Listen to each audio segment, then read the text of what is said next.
ആലപ്പുഴയിൽ രക്ഷിതാക്കളുടെ കാഴ്ചാ പരിമിതി പറഞ്ഞുള്ള നിരന്തര ആക്ഷേപത്തെ തുടർന്ന് യുവതി ആത്മഹത്യ ചെയ്ത കേസിൽ പ്രതികളെ അറസ്റ്റ് ചെയ്യാതെ പോലീസ്. മണ്ണഞ്ചേരി സ്വദേശി രേഷ്മയാണ് മരിച്ചത്. ഭർത്താവ് ഡിബിൻ ഉൾപ്പെടെയുള്ള 3-അംഗ കുടുംബം ഒളിവിലാണ് എന്നാണ് ആലപ്പുഴ നോർത്ത് പോലീസ് പറയുന്നത്. 3 വയസ്സുള്ള പേരക്കുട്ടിയെ ഉൾപ്പെടെ കാണാനാകാത്ത ആശങ്കയെ തുടർന്ന് പോലീസിനെതിരെ പ്രതിഷേധത്തിനൊരുങ്ങുകയാണ് ജയരാജും ഭാര്യ ഷീലയും. കാഴ്ചാപരിമിതിയുള്ള ജയരാജും ഷീലയും ആശങ്കയുടെ മുൾമുനയിലാണ്. 3 മാസങ്ങൾക്ക് മുമ്പ് കഷ്ടപ്പെട്ട് വളർത്തിയ മകളെ നഷ്ടമായി. ഇപ്പോൾ പേരക്കുട്ടിക്ക് കൂടി എന്തെങ്കിലും സംഭവിക്കുമോ എന്ന പേടിയിലാണവർ. മകൾ രേഷ്മയെ ഭർത്താവായ ഡിബിന്റെ വീട്ടിൽ മരിച്ച നിലയിൽ കണ്ടെത്തിയിട്ട് 3 മാസം കഴിയുന്നു. ഗാർഹിക പീഡനത്തിന് ഡിബിൻ, പിതാവ് ദിലീപ് കുമാർ എന്നിവർക്കെതിരെ പോലീസ് കേസുമെടുത്തു. പിന്നാലെ രേഷ്മയുടെ 3 വയസ്സുകാരിയായ മകൾ തന്നെ അച്ഛൻ അമ്മയെ ഉപദ്രവിച്ചു എന്ന കാര്യം ജയരാജിനോടും ഷീലയോടും പറഞ്ഞിരുന്നു. കുഞ്ഞിനെ പിന്നെ കണ്ടിട്ടില്ലെന്ന് കുടുംബം പറയുന്നു.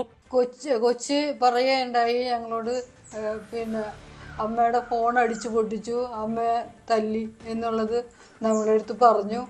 അതിനുശേഷം അവര് അവിടെ നിന്ന് ഒളിവിൽ പോയി. എവിടെയാണെന്ന് പോലും അറിയില്ല. ഞങ്ങളുടെ മോള് പോയി. ഞങ്ങളുടെ മോളുടെ കുഞ്ഞെങ്കിലും ഞങ്ങൾക്ക് എവിടെയുണ്ടെന്ന് ഞങ്ങൾക്ക് അറിയാൻ പറ്റണം. അതുതന്നെയാണ് ഞങ്ങളുടെ ആഗ്രഹം. ദിലീപും ഡിബിനും ഒളിവിലാണെന്ന് നോർത്ത് പോലീസ് പറയാൻ തുടങ്ങിയിട്ട് മാസങ്ങളാകുന്നു. ആലപ്പുഴ ഡിവൈഎസ്പിയാണ് അന്വേഷണ ഉദ്യോഗസ്ഥൻ. നടപടിയെടുക്കാതായതോടെ അന്ധരായ രക്ഷകർത്താക്കൾ ഉൾപ്പെടെ കാഴ്ചാപരിമിതിയുള്ളവർ ചേർന്ന് ആലപ്പുഴ SP ഓഫീസിന് മുന്നിൽ സമരം ചെയ്തിരുന്നു. നീതി കിട്ടാത്തതിൽ കടുത്ത വേദനയിലാണ് ഈ പാവം മനുഷ്യർ. ഇതേവരെ അവരെ കണ്ടെത്തുവാനും അവരെ അറസ്റ്റ് ചെയ്യുവാനും പോലീസുകാർക്ക് സാധിച്ചില്ല. അതിനുപരി നമ്മൾ മുഖ്യമന്ത്രിക്കും DGPക്കും ആലപ്പുഴ SP-ക്കും ഒക്കെ പരാതി നൽകി പുനരന്വേഷണം വേണമെന്ന് ആവശ്യപ്പെട്ടിരുന്നു.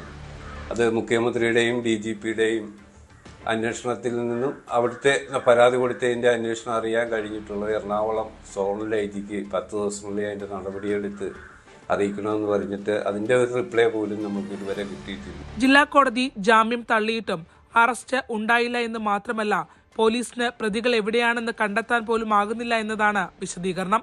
നടപടിയില്ലാത്ത പക്ഷം അന്ധരായ മാതാപിതാക്കൾ പോലീസ് സ്റ്റേഷന് മുന്നിൽ നിരാഹാര സമരമിരിക്കാനാണ് തീരുമാനം.